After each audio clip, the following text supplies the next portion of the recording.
हमारी कहानी 20वीं सदी की शुरुआत में शुरू होती है, जब यूरोप की प्रमुख शक्तियों के बीच तनाव बढ़ गया था। आइए उन कारकों के जटिल जाल को सुलझाए जिन्होंने युद्ध के लिए मंच तैयार किया। इतिहास में रुचि रखने वालों, आपका फिर से स्वागत है। आज हम मानव इतिहास की सबसे परिवर्तनकारी घटनाओं में से एक प्रथम विश्व युद्ध में गोता लगा रहे हैं, क्योंकि हम इस वैश्विक संघर्ष के कारणों, प्रमुख घटनाओं और स्थायी प्रभाव का पता लगा रहे हैं। प्रथम विश्व युद्ध, जिसे वर्ल्ड वार फर्स्ट भी कहा जाता है, जिसे महान युद्ध के रूप में जाना जाता है, 28 जुलाई 1914 से 11 नवंबर 1918 तक चला। प्रथम विश्व युद्ध दो शक्तियों के बीच लड़ा गया, मित्र शक्तियां और केंद्रीय शक्तियां। मित्र शक्तियां जिसके प्रमुख सदस्य फ्रांस, रूस और ब्रिटेन थे, और बाद में 1917 के बाद में संयुक्त राज्य अमेरिका भी युद्ध में शामिल हो गया और वो मित्र राष्ट्रों की तरफ से लड़ा। केंद्रीय शक्तियों के प्रमुख सदस्य जर्मनी, ऑस्ट्रिया हंगरी, ऑटोमन साम्राज्य और बुल्गारिया थे। युद्ध के कारण क्या थे? ऐसी कोई एक घटना नहीं थी जिसके कारण, एक घटना के कारण विश्व युद्ध हुआ। यह युद्ध 1914 तक के वर्षों में कई अलग अलग घटनाओं के कारण हुआ, जैसे कि जर्मनी की नई आर्थिक विस्तारवादी नीति। 1890 में जर्मनी के नए सम्राट विल्हेम द्वितीय ने एक अंतर्राष्ट्रीय नीति की शुरुआत करी, जिसका उद्देश्य था कि अपने देश को वैश्विक शक्ति में शामिल करना। जर्मनी को अन्य शक्तियों द्वारा खतरे के रूप में देखा गया और उसने अंतर्राष्ट्रीय स्थिति को अस्थिर कर दिया। पूरे यूरोप में देशों ने अपने रक्षा समझौते किए हुए थे। इन संधियों का मतलब यह था कि यदि किसी एक देश पर हमला किया जाता है तो उसके जितने भी सहयोगी देश, उस सर्कल में सहयोगी देश होंगे, उस अकेले देश की रक्षा करेंगे। ट्रिपल एंटेंटे, जो ब्रिटेन, फ्रांस और रूस से बना था, 1907 तक समाप्त हो गया था। इस प्रकार पूरे यूरोप में दो प्रतिद्वंदी समूह बन गए थे, एक मित्र राष्ट्र और दूसरा केंद्रीय शक्ति। फिर एक कारण और था जो साम्राज्यवाद था। प्रथम विश्व युद्ध से पहले अफ्रीका और एशिया के कुछ हिस्से अपने कच्चे माल के लिए बहुत फेमस थे। वो यूरोपीय देशों के बीच विवाद के बिंदु भी थे। बढ़ती प्रतिस्पर्धा और बड़े साम्राज्यों की चाहत के कारण टकराव में वृद्धि हुई, जिससे दुनिया को प्रथम विश्व युद्ध में धकेलने में मदद की गई। जैसे ही दुनिया में ने 20वीं सदी में प्रवेश किया, हथियारों की होड़ शुरू हो गई। ग्रेट ब्रिटेन और जर्मनी दोनों ने इस साम्यवादी में अपनी नौसेनाओं में काफ़ी वृद्धि की। सैन्यवाद में इस वृद्धि ने शामिल देशों के लिए युद्ध में धकेलने के लिए मदद की। युद्ध की अधिकांश उत्पत्ति बोस्निया और हर्जेगोविना में स्लाव लोगों की इच्छा पर आधारित थी कि वे अब ऑस्ट्रिया हंगरी का हिस्सा न रहे, बल्कि इसकी बजाय सर्बिया का हिस्सा बने। इस प्रकार राष्ट्रवाद ने युद्ध को जन्म दिया।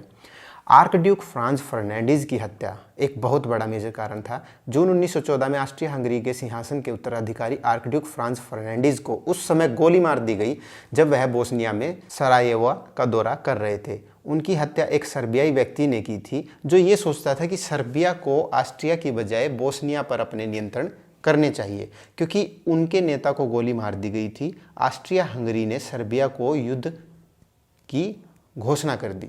रूस इसमें शामिल हो गया क्योंकि रूस सर्बिया के साथ गठबंधन किए हुए था। जर्मनी ने तब रूस पर युद्ध की घोषणा कर दी क्योंकि जर्मनी का ऑस्ट्रिया हंगरी के साथ गठबंधन था। बेल्जियम पर आक्रमण के कारण जर्मनी पर युद्ध की घोषणा कर दी। ब्रिटेन ने बेल्जियम और फ्रांस दोनों की रक्षा के लिए समझौते किए। अब आप देखिए, ये एक देश ने दूसरे देश पे हमला किया और जिसके साथ रक्षा समझौता था, उनकी हेल्प करने के लिए तीसरा देश आ गया, तीसरे देश के अगेंस्ट में चौथा देश आ गया, चौथे देश की हेल्प करने के लिए पांचवा देश आ गया। तो एक अलायंस बन गया इनका, दो पार्टियां बन गई और वो आपस में लड़ने लगी। जिससे अब युद्ध के चरण कितने थे, ये ऐसा नहीं कि लगातार चलता है, ये चरण वाइज, स्टेप वाइज ये युद्ध चला था। यूरोप, अफ्रीका और एशिया में कई मोर्चों पर संघर्ष विकसित हुआ। पश्चिमी मोर्चा, जहाँ जर्मनों ने ब्रिटेन, फ्रांस और 1917 के बाद अमेरिकियों का सामना किया। दूसरा मोर्चा पूर्वी मोर्चा था, जिसमें रूसियों ने जर्मन और ऑस्ट्रिया हंगरियन के खिलाफ लड़ाई लड़ी। 1914 में एक संक्षिप्त जर्मन अग्रिम के बाद पश्चिमी मोर्चा स्थिर हो गया और एक लंबा और क्रूर खाई युद्ध शुरू हुआ। पश्चिमी मोर्चा अचल रहा। इस बीच पूर्वी मोर्चे पर जर्मनी आगे बढ़े, लेकिन निर्णायक रूप से नहीं। 1917 में दो घटनाओं ने युद्ध की दिशा ही बदल दी। संयुक्त राज्य अमेरिका मित्र राष्ट्रों में शामिल हो गया था और रूस ने रूसी क्रांति के बाद संघर्ष को छोड़ दिया था और एक अलग शांति हस्ताक्षर कर लिए थे। आखिरकार 1918 के बसंत में जर्मनी हमले के बाद मित्र देशों के जवाबी हमले में जर्मन सेना को निर्णायक रूप से पीछे हटने के लिए मजबूर किया गया। जर्मनी के सहयोगियों की हार और जर्मनी में क्रांति, जिसे विल्हेम द्वितीय जर्मन सम्राट जिसको बोलते हैं, को गद्दी से उतार दिया गया था। 11 नवंबर 1918 को युद्ध विराम पर हस्ताक्षर किए गए। महान युद्ध समाप्त हो गया था। युद्ध के परिणाम क्या थे, आर्थिक परिणाम क्या रहे, वो चलो उनको अभी देख लेते हैं। प्रथम विश्व युद्ध में भाग लेने वाले देशों ने बहुत सारा पैसा खर्च किया। जाहिर सी बात है, युद्ध होगा तो पैसा खर्च होगा। जर्मनी और ग्रेट ब्रिटेन ने अपनी अर्थव्यवस्था द्वारा उत्पादित धन का लगभग 60% खर्च किया। देशों को कर बढ़ाने पड़े और अपने नागरिकों से धन उधार भी लेना पड़ा। उन्होंने हथियार और युद्ध के लिए आवश्यक अन्य चीज़ें खरीदने के लिए पैसे भी छापे, जिससे युद्ध के बाद मुद्रास्फीति बढ़ गई। युद्ध के कारण 4 राजतंत्रों का अंत हो गया। नंबर 1, रूस के जार निकोलस, जर्मन के केसर विल्हेम, ऑस्ट्रिया के सम्राट चार्ल्स और ओटोमन साम्राज्य के सुल्तान को पद छोड़ना पड़ा। पुराने साम्राज्य से नए देशों का निर्माण हुआ, जिसमें ऑस्ट्रिया हंगरी को कई स्वतंत्र राज्यों में विभाजित कर दिया गया। रूस और जर्मनी ने पोलैंड को जमीन दे दी। मध्य पूर्व के देशों को ग्रेट ब्रिटेन और फ्रांस के नियंत्रण में रखा गया। विश्व युद्ध ने समाज को पूरी तरह बदल दिया। जन्म दर में गिरावट आई, क्योंकि लाखों युवा मर गए थे। आपको पता है, लगभग 8 मिलियन लोग मर गए थे।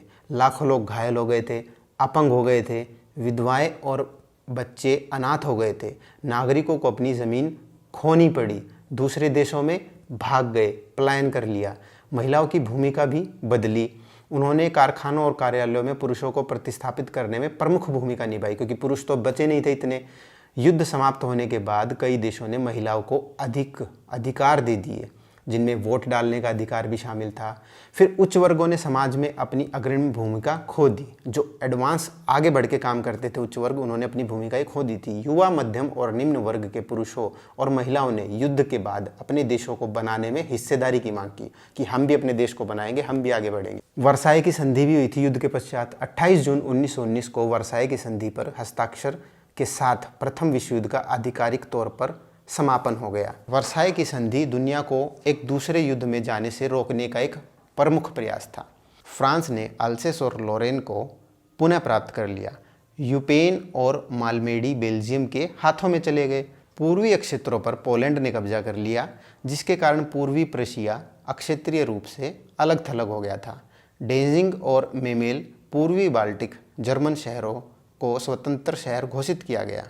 डेनमार्क ने उत्तरी स्लेस्विग होल्स्टीन पर कब्जा कर लिया। जर्मनी ने अपने सभी उपनिवेश खो दिए और विजेताओं ने उन पर कब्जा कर लिया। संधि ने जर्मनी और उसके सहयोगियों को मित्र राष्ट्रों को हुए सभी नुकसान और क्षति के लिए जिम्मेदार घोषित किया और परिणाम स्वरूप उन्हें विजेताओं को युद्ध क्षतिपूर्ति का भुगतान करने के लिए मजबूर होना पड़ा।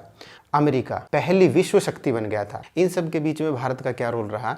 एक ब्रिटिश उपनिवेश होने के नाते भारतीय सेना ने प्रथम विश्व युद्ध में यूरोपीय, भूमध्य सागरीय और मध्य पूर्व के संघर्षों में बड़ी संख्या में सैनिकों का योगदान दिया।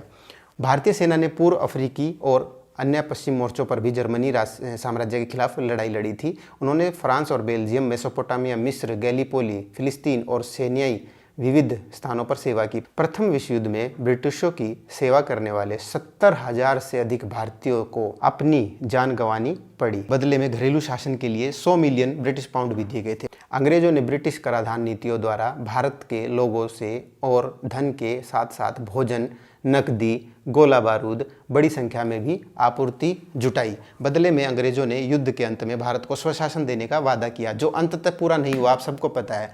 हालांकि सभी युद्धों को समाप्त करने वाला युद्ध इसके विपरीत निकला। बहुमुखी संधि के माध्यम से जर्मनी की आर्थिक बर्बादी हुई और राजनीतिक अपमान को सुनिश्चित करके युद्ध के बाद समझौते ने द्वितीय विश्व युद्ध के लिए उपजाऊ जमीन प्रदान की। तो दोस्तों, आज की जानकारी आपको कैसी लगी? मैं आशा करता हूँ आपको बहुत अच्छी लगी होगी और ऐसी ही वीडियो, ऐसे टॉपिक्स पे वीडियो मैं लगातार लेके आऊँगा।